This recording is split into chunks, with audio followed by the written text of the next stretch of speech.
मोठ्या शक्ती प्रदर्शन आम्ही इथे केलेलं आहे भारतीय जनता पार्टीचा। आणि भारतीय जनता पार्टी ही विकासाची पार्टी आहे आणि खारघरची जनता सुज्ञ आहे आणि उच्च शिक्षित आहे आणि ती विकासाला नक्कीच आम्हाला मत देईल, मतरूपी आशीर्वाद देईल आणि सर्वांना आम्हाला भरघोस मतांनी निवडून आणेल। भारतीय जनता पार्टीचे सर्व कॅन्डिडेट निवडून येतील हे मला विश्वास आहे। मतदारांना काय आवाहन कराल, नवीन विजन काय घेऊन चालणार आहात? इतके वर्ष आपण काय कामं केली त्याचा पाढा जनता विचारणार आहे। 2017च्या अगोदर आपण बघितलं तर खारघर एक वेगळं होतं। आता ज्यावेळी 2017 पनवेल महापालिका अस्तित्वात आली त्यानंतर ज्या ज्या सुविधा होत्या, कचऱ्याची समस्या होती, आज कचरामुक्त खारघर आहे। त्यानंतर जे उद्यान आहेत, जसं पनवेल महापालिका एक सुविधा पनवेल महापालिकेकडे सिडकोकडनं वर्ग झाली। गार्डन्स आहेत, गार्डन डेव्हलप होण्याचं चालू झालं। प्लेग्राऊंड्स आहेत, प्लेग्राऊंड्स डेव्हलप झालेले आहेत।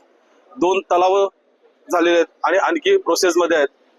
आणि स्ट्रीट लाईट असतील, अनेक विकास कामं नव्यानं आता खारघरमध्ये एक नाट्यगृह बनणार आहे, त्याचाही प्लॉट वर्ग झालेला आहे, पनवेल महापालिकेकडे प्रक्रियेमध्ये आहे।